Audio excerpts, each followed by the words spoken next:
Intertemporal portfolio choice. Intertemporal portfolio choice is the process of allocating one's investable wealth to various assets, especially financial assets, repeatedly over time, in such a way as to optimize some criterion. The set of asset proportions at any time defines a portfolio. Since the returns on almost all assets are not fully predictable, the criterion has to take financial risk into account. Typically the criterion is the expected value of some concave function of the value of the portfolio after a certain number of time periods, that is, the expected utility of final wealth. Alternatively, it may be a function of the various levels of goods and services consumption that are attained by withdrawing some funds from the portfolio after each time period. Discrete time. Time-independent decisions.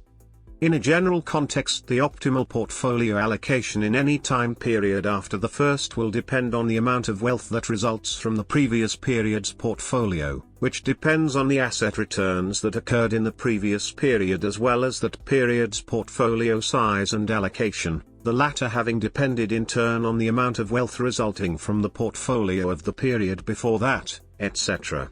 However, under certain circumstances the optimal portfolio decisions can be arrived at in a way that is separated in time, so that the shares of wealth placed in particular assets depend only on the stochastic asset return distributions of that particular period. Log utility. If the investor's utility function is the risk-averse log utility function of final wealth Wt \W sub t, then decisions are intertemporally separate. Let initial wealth, the amount that is investable in the initial period, be W0 \W0, and let the stochastic portfolio return in any period, the imperfectly predictable amount that the average dollar in the portfolio grows or shrinks to in a given period T, be RT. R sub T, RT, R sub T. Depends on the portfolio allocation, the fractions WIT, \W sub it, of current wealth WT minus 1, \W T1, inherited from the previous period that are allocated at the start of period T to assets I equals 1, n, so. Where RIT, R sub it, refers to the stochastic return, the imperfectly predictable amount that the average dollar grows to, of asset I for period T, and where the shares WIT, \W sub it, I equals 1, n, are constrained to sum to 1.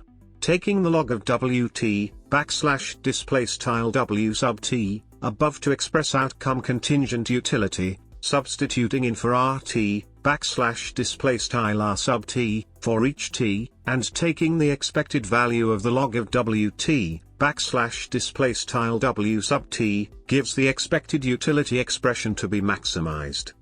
The terms containing the choice shares WIT, \W sub it, for differing t are additively separate, giving rise to the result of intertemporal independence of optimal decisions. Optimizing for any particular decision period T involves taking the derivatives of one additively separate expression with respect to the various shares, and the first-order conditions for the optimal shares in a particular period do not contain the stochastic return information or the decision information for any other period. Kelly criterion.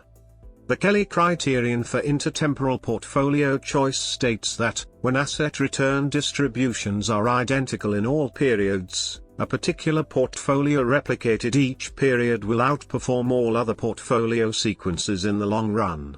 Here the long run is an arbitrarily large number of time periods such that the distributions of observed outcomes for all assets match their ex-ante probability distributions. The Kelly criterion gives rise to the same portfolio decisions as does the maximization of the expected value of the log utility function as described above. Power utility. Like the log utility function, the power utility function for any value of the power parameter exhibits constant relative risk aversion, a property that tends to cause decisions to scale up proportionately without change as initial wealth increases. The power utility function is with positive or negative, but non-zero, parameter less than 1. With this utility function instead of the log1, the above analysis leads to the following expected utility expression to be maximized. Whereas before, for each time period t dot, if there is serial independence of the asset returns, that is, if the realization of the return on any asset in any period is not related to the realization of the return on any asset in any other period, then this expected utility expression becomes. Maximization of this expected utility expression is equivalent to separate maximization, if a greater than 0, or minimization, if a less than 0, of each of the terms ERTA. \displaystyle \text er sub t to the power of a, hence under this condition we again have intertemporal independence of portfolio decisions.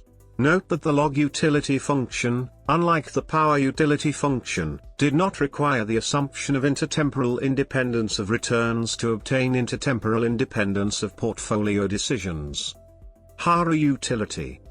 Hyperbolic absolute risk aversion, HARA, is a feature of a broad class of von Neumann-Morgenstern utility functions for choice under risk, including the log and power utility functions dealt with above.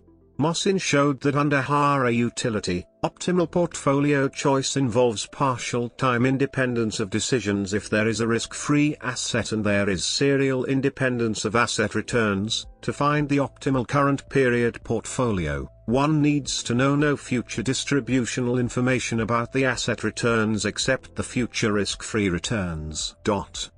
Time-dependent decisions. As per the above, the expected utility of final wealth with a power utility function is: if there is not serial independence of returns through time, then the expectations operator cannot be applied separately to the various multiplicative terms. Thus the optimal portfolio for any period will depend on the probability distribution of returns for the various assets contingent on their previous period realizations, and so cannot be determined in advance. Moreover, the optimal actions in a particular period will have to be chosen based on knowledge of how decisions will be made in future periods, because the realizations in the present period for the asset returns affect not just the portfolio outcome for the present period, but also the conditional probability distributions for future asset returns and hence future decisions. These considerations apply to utility functions in general with the exceptions noted previously. In general, the expected utility expression to be maximized is, where U is the utility function. Dynamic programming. The mathematical method of dealing with this need for current decision-making to take into account future decision-making is dynamic programming.